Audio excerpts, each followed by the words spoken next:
अरे मिलके बोलो ना। भागवत में एक कथा और आती है अम्बरीश जी महाराज की, सुनिए कथा। अम्बरीश एक राजा, वो भी पूरी धरती के चक्रवर्ती सम्राट थे, लेकिन भगवान को भोग लगाते। और इतना ही नहीं, जो आटा चक्की थी उससे अपने हाथ से चला के आटा पीसता था राजा। एक दिन गर्मी का समय, वो भगवान की इतनी सेवा करता, इतनी सेवा करता, गर्मी का मौसम, शरीर पसीनों से लथपथ, चक्की चल रही है।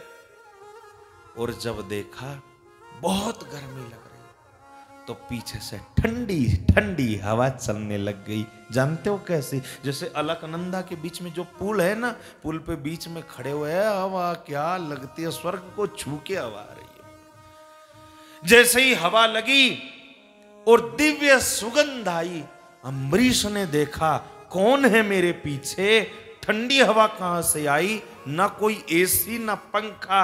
जब मुड़ के देखा तो स्वयं बद्री नारायण भगवान अपने पीतांबर से हवा कर रहे थे और तुलसी की हवा फैल रही थी। प्रभु के चरणों में गिर पड़ा अम्बरीश। महाराज ये क्या कर रहे हो प्रभु? प्रभु ने कहा, जैसे भक्त मेरी सेवा करता है तो कभी कभी मैं भी भक्त की, जल्दी बोलो, मैं भी भक्त की। और अम्बरीश से किसी ने कहा, महाराज आपकी पत्नी के कमरे से ना घुंघरू बजने की आवाज आती है।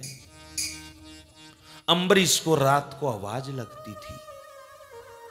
अम्बरीश देखता तो कोई भी नहीं, फिर लेटता, फिर आवाज लगी, अम्बरीश, तो कभी घुंघरू बजने की आवाज। अब तो डर जाओगे, घर में भूत तो नहीं घुस गया है? लेकिन घुंघरू बजने की आवाज सुन के अम्बरीश उठे और अपनी धर्म पत्नी के कक्ष की ओर चले। जैसे ही पर्दा खोला, रात के 1 बजे अम्बरीश की धर्म पत्नी ताली बजा के कीर्तन कर रही और ठाकुर जी नाच रहे तो पायल बज रही थी, छम छम की आवाज आ रही थी। ऐसी भक्ति थी। तो भरत जी महाराज ऋषभ देव के पुत्र, पूरी धरती के राजा, लेकिन मन प्रभु के चरणों में लगा हुआ। और एक दिन रात को सोते सोते नींद नहीं आई, तब सोचा कि पता नहीं काल, इसलिए मैं आपकी कथा सुनना सफल हो जाएगा। इस बात की गांठ बांध लेना भैया, सबका समय एक जैसा।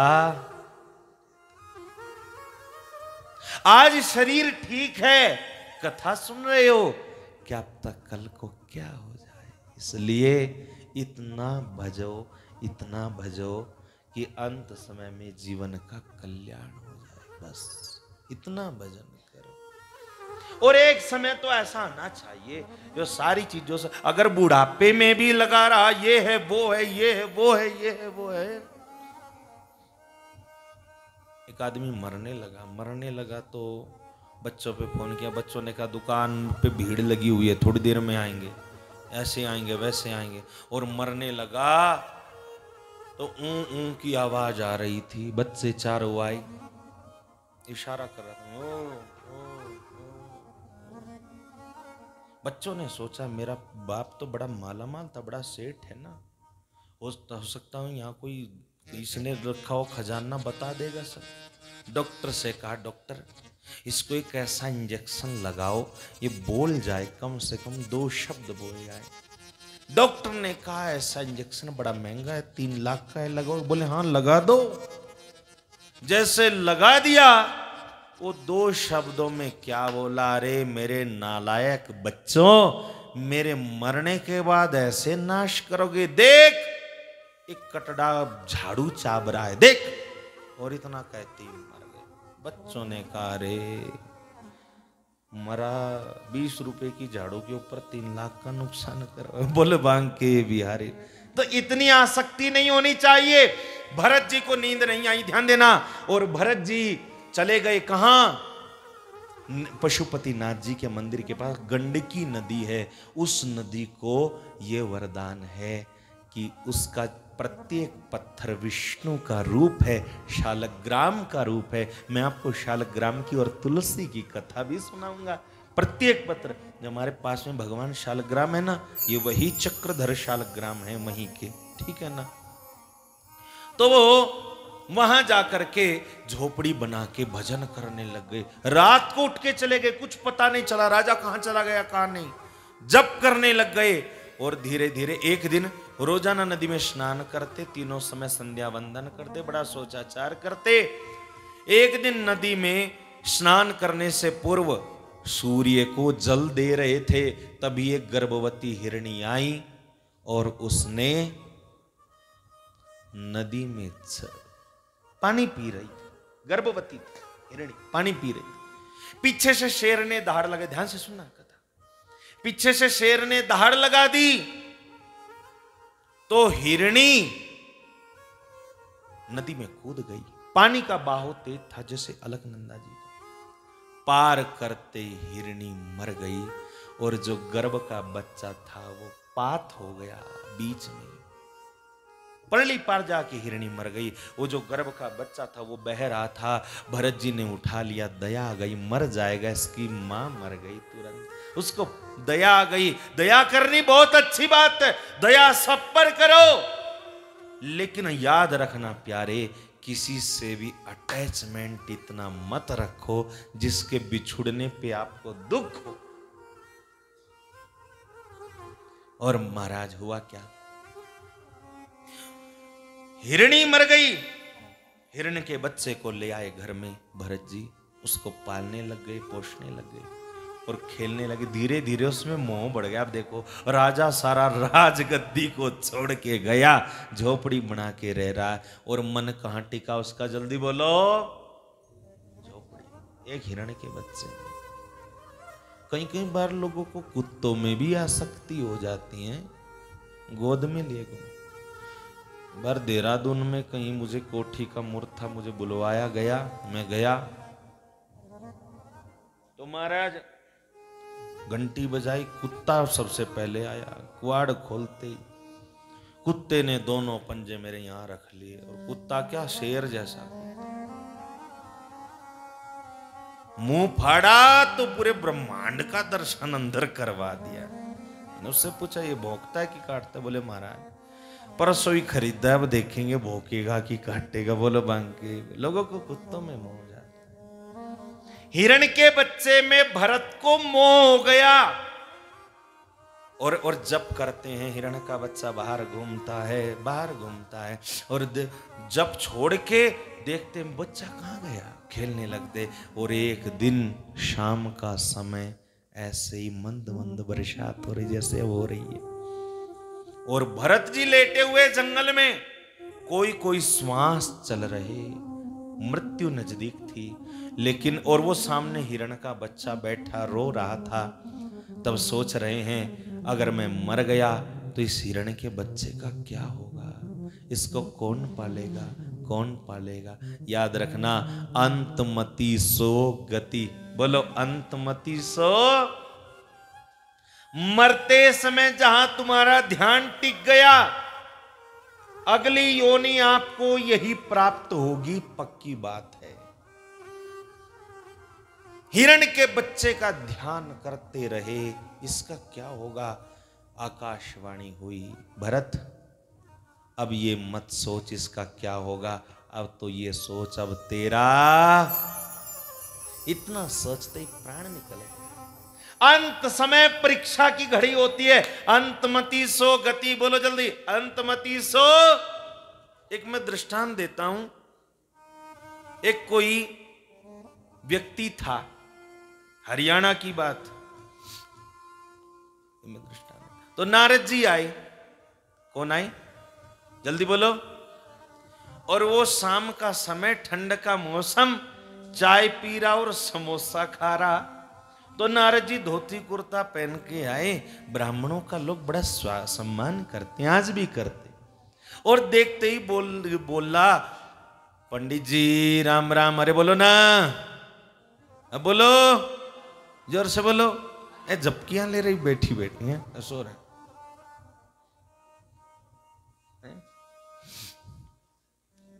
बोले बांके बिहारी लाल की, तो राधा रमन लाल की। तो देखते ही साथ में पंडित जी राम राम। अरे जोर से बोलो ना पंडित जी। राम राम। नारद जी ने कहा बेटे मैं साधारण पंडित नहीं हूं। तो बोले मैं वैकुंठ से आया हूं, नारायण के पास से, मेरा नाम नारद है। झूठ बोल रहे हो? बोले नहीं नहीं, ये देख मेरा आधार कार्ड चेक कर ले, ये वही है। ओ देखो, ओ सच में नारद जी है। सेवा फरमाओ महाराज। बोले सेवा क्या, चल आज तुझे मैं बद्री नारायण के चरणों में ले चलो, चल यही सेवा तेरे। अच्छा कैसे जाया जाएगा, वैसे जाऊं कि वैसे जाऊं? बोले दोनों तरीके हैं। बोले मैं तो ऐसे जाऊंगा जो मैं वापस ही घर लौट के, जल्दी बोलो, घर लौट के। बोले फिर तो बेटे दुनिया से जाना पड़ेगा। एक काम कर, मेरी जेब में है जहर की पुड़िया, और तू पी रहा चाय, ला तेरी चाय में डाल दो, बस 2 मिनट लगेंगे अभी ले। सोचने लग गया मौका तो बहुत बढ़िया है, नारद जी सामने, बैकुंठ ले जाने को तैयार है। बस मैं, मेरा जो छोटे वाला बेटा है महाराज, कुंवारा है, रिश्ता कर दिया, साल भर बाद ब्याह है, उसका ब्याह और कर दूं, फिर चलूंगा अगले साल पक्का, बिल्कुल। प्रेम से बोलो राधे। नारद जी ने कहा ठीक है देख लियो। बोले ठीक है। अब नारद जी फिर 1 साल बाद आए, तो उसी श्रीमान का बड़ा बेटा मिल गया, और देखते ही कहने लग गया पंडित जी। राम राम। पंडित जी राम राम। ये भी तो भजन है, बोलो भाई। हैं घर में बच्चे हैं, बच्चों राम राम। सुबह उठो, कोई पड़ोसी मिले, ये नहीं आज पता नहीं इसका थोपड़ा देख लिया मैंने, पानी मिलेगा कि नहीं मिलेगा। पड़ोस से मिले तो उसको भी कम से कम कहो भाई जी। राम राम। तुम्हारा व्यवहार भी अच्छा होगा और परमार्थ भी सुधर जाएगा। नारद जी ने कहा बेटे मैं साधारण पंडित नहीं हूं, मैं नारद हूं। अच्छा महाराज। बोले हाँ तेरे पिताजी कहाँ हैं? बोले महाराज तबीयत खराब हो गई थी पिछले साल, सर्दी लग गई, नमूनिया हो गया, डॉक्टरों से बहुत दिखाया, बस वो तो चले गए। ओहो राम राम राम राम। या तो मैं उनको बैकुंठ ले जाने आया, तो भाई मर गए क्या? बोले हाँ मर गए। यहाँ भी ऐसी घटना घटी। बद्रीनाथ जी में एक हमारे पंडित जी थे, मैं जिस दिन आया उस दिन सोच रहा था फोन लगाऊं, तो अगले दिन मेरे से कोई सदस्य मिले, उन्होंने कहा 4 दिन पहले तो वो तो पधार गए हमारा। मुझे बड़ा वो लगा, नहीं मेरे मन में था मैं जाऊं तो पंडित जी से मिलूं, पंडित जी को कथा, पंडित जी तो 4 दिन पहले ही चला गया, अभी 13 ही भी नहीं हुई। बोलो बांके बिहारी लाल जिसका समय।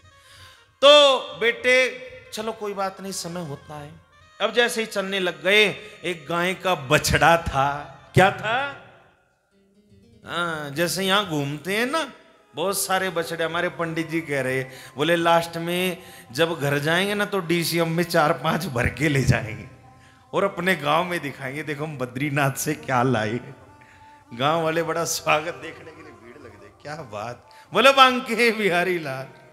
तो बछड़ा घास खाता मिला, और देख के नारद जी जैसे ही घूम के चले तो बछड़े ने पीछे से मारी जोर की टक्कर। नारद जी ने देखा रे फोड़ दिया रे। जैसे ही मुड़ के देखा कि आंखों में आंखें डाल के वही श्रीमान बछड़ा बना हुआ है। अरे तू बछड़ा कैसे बना? बोले महाराज जब मरा तबीयत खराब थी, पशुओं के पास लेटता था, यही सोचता था मेरी बैलों की जोड़ी का क्या। तो ध्यान बैलों पर टिक गया, अगले जन्म में मुझे बैल बनना पड़ा। अरे आज भी है पुड़िया पास में, उस दिन खा रहा था समोसा और समय की बात देखा आज भूसा, आज डालू, अभी पहुंच जा। बोले महाराज अभी तो छोटा हूं, थोड़ा सा और बड़ा हो जाऊं। उसके बाद होता क्या है, बस 1 साल बाद आ जाना। नारद जी फिर आए 1 साल बाद। अब उसी आदमी का छोटी बहू मिल गई और देखते बोली पंडित जी ये बताओ राम राम तो बाद में बछड़ा कहाँ है? बोले महाराज चोर आए थे, सारे पशुओं को तो चुरा ले गए और उसके सर में लठ जमा दिया, वो तो वहीं मर गया। और ये नहीं बताया वो कौन था, ये नहीं बताया वो तेरा ससुरी बछड़ा बना हुआ था। हैं? जब चलने लग गए तो नारद जी ने कहा चलो खैर कोई बात नहीं। जब गए तो पीछे से पिल्ले होता ना कुत्ता, उसके रूप में आया, भौंकने लग गया। जब देखा नारद जी ने मुड़ के आंखों में आंखें, वही आदमी कुत्ता बना। अरे तू कैसे बना? बोले महाराज जब बैल खोले गए, पशु चोर खोल रहे थे, कुत्ता होता तो भौंकता। मैं कूद रहा था, मैं सोच रहा था घर वाले तो पड़े सो रहे थे, उछल रहा था। चोरों ने सोच लिया ये ज्यादा उछल रहा है, पहले इसे देखेंगे नहीं तो ये जगा देगा। बोले एक लठ ऐसा सर में मार दिया, मैं वहीं मरते मरते सोचा अगर मैं कुत्ता होता खा जाता। अरे आज भी है मेरे पुड़िया पास में, डालू तेरे मुंह में? बोले बस मारा 6 महीने का टाइम और दे। फिर आए, फिर बिल्ली बना बेटा। अरे तू बिल्ली कैसे बना? बोले घर में मुझसे बहुत हो गए थे चूहे, ध्यान टिक गया चूहे पर, और बस फिर क्या था, उसको ध्यान करते करते मरा तो बिल्ली बना। चल अब भी। बोले बस थोड़ा टाइम और देना। उसके बाद नारद जी फिर 6 महीने बाद आए, बड़ी बहू मिल गई और देखते ही बोली पंडित जी, अरे बोलो ना पंडित जी, ओ कहां है बिल्ली जो पाली हुई थी? महाराज एक दिन बर्तनों में मुंह दे रखा था और पटड़ी मारी, फेंक ऐसी दाब के लगी हो तो मर गई। और बाहर मर गई? बोले हाँ मर गई। बाहर निकला, नाली में पड़ा हुआ फुफकार मार रहा। जब आंखों में आंखें डाली सांप की, अरे तू? बोले महाराज जिस दिन पटड़ी लगी तो ये सोचा अगर सांप होता तो आज इसे, सांप का चिंतन करता करता मरा तो मैं सर्प बना। बोलो बांके बिहारी लाल की। अंतमति सो गति, अंत समय में जहां हमारा ध्यान टिक जाता है वही योनि में प्राप्त होती है। भरत जी मरे, हिरण का चिंतन करते करते अगले जन्म में हिरण बने, लेकिन पूर्व जन्म में तप इतना किया था, ध्यान देना, पूरी याद बनी हुई थी। हिरण के झुंड को छोड़ दिया, तपस्या करने लग गए, हिरण की योनि छूटी और अगले जन्म में एक पंडित के घर में जन्म हुआ, अंगिरस गोत्री ब्राह्मण के घर में। पिताजी ने गायत्री मंत्र की दीक्षा दे दी और कहा बेटा मंत्र बोलो, लेकिन बोलता नहीं है, बोलता नहीं है। लोगों ने कह दिया है तो पागल है, नाम वहां भी भरत पड़ गया, लेकिन नाम पड़ गया जड़ भरत। बोलो जड़ भरत जी महाराज की। माता पिता तो मर गए, लेकिन वो बच्चा जवान हो गया, बोलता नहीं है। भैया भाभी ने विवाह तो किया नहीं, ये तो पागल है। जंगल से लकड़ी लाया कर, धार निकाला कर, पशु चरा के लाया कर, ये किया कर, वो किया कर, खेतों में काम किया कर, रखवाली किया कर। लेकिन परम ज्ञानी थे जड़ भरत जी महाराज। एक दिन की बात, भिल्लो के राजा ने मनोती मांगी, मेरे यहां पुत्र होगा तो आदमी को काट के बलि चढ़ाऊंगा। जिसको पकड़ के लाए थे वो तो भाग गया, जड़ भरत को ले गए और जड़ भरत भगवती की मूर्ति के सामने खड़े हैं, ब्राह्मण वेद मंत्र बोल रहे हैं। जैसे भिल्लो के राजा ने गर्दन काटने को तैयार हुआ तो भगवती की प्रतिमा फट करके मैया प्रकट हो गई और तलवार उतार लेकर के सबके सर को धड़ से अलग कर दिया। जड़ भरत ने मां को प्रणाम किया, वहां से आगे चले। कपिल भगवान के पास राजा एक रहुगण था, ज्ञान प्राप्त करने के लिए जा रहा था। ध्यान देना, प्रेम से बोलो राधे। पालकी में जा रहा था और ये राजा और कोई नहीं, ये राजा वही हिरण था। ये राजा का चिंतन करते करते मरा और ये राजा बना। आज किस मोड़ पर मिल गए कुछ पता नहीं है। रहुगण वही हिरण का बच्चा था। राजा पहले पालकी में चलते थे ना तो 4 कहार ढोने वाले होते थे। एक की तबीयत खराब हो गई तो राजा ने कहा किसी और को पकड़ के लाओ। तो जड़ भरत थे मोटे ताजे आदमी, उनको पकड़ के ले आ दिया, जब पालकी में जोत दिया। अंदर बैठा था राजा, पालकी चलने लगी।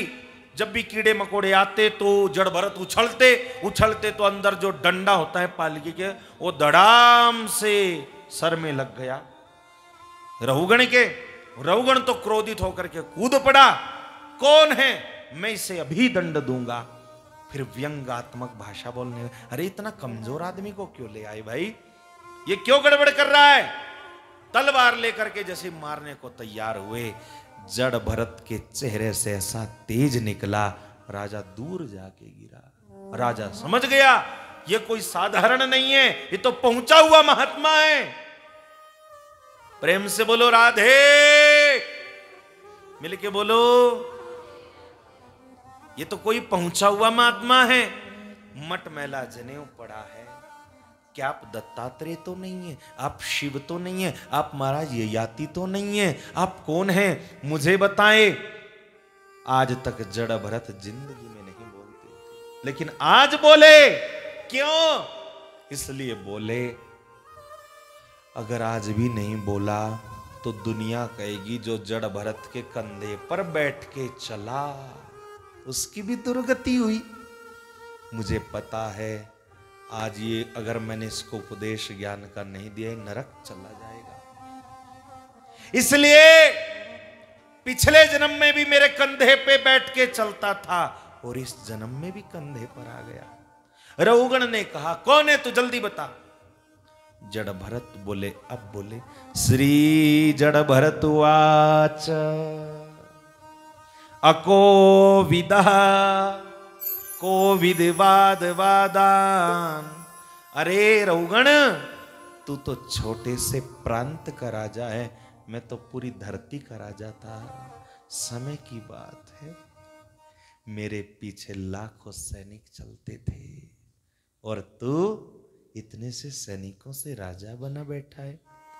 अरे मेरे तो आगे पीछे लोग चलते थे।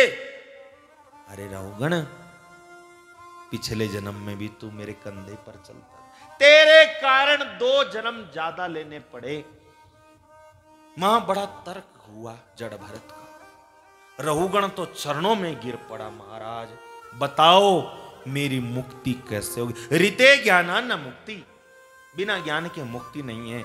लेकिन वो ज्ञान होगा कैसे, वो आत्मज्ञान होगा कैसे, वो प्रभु की प्राप्ति होगी कैसे। एक बड़ा प्यारा श्लोक कहा जड़ भरत ने, इसको ध्यान से सुनना, फिर मैं बस आज कथा को विराम दे। रहु गणई तत्तपसा नयाति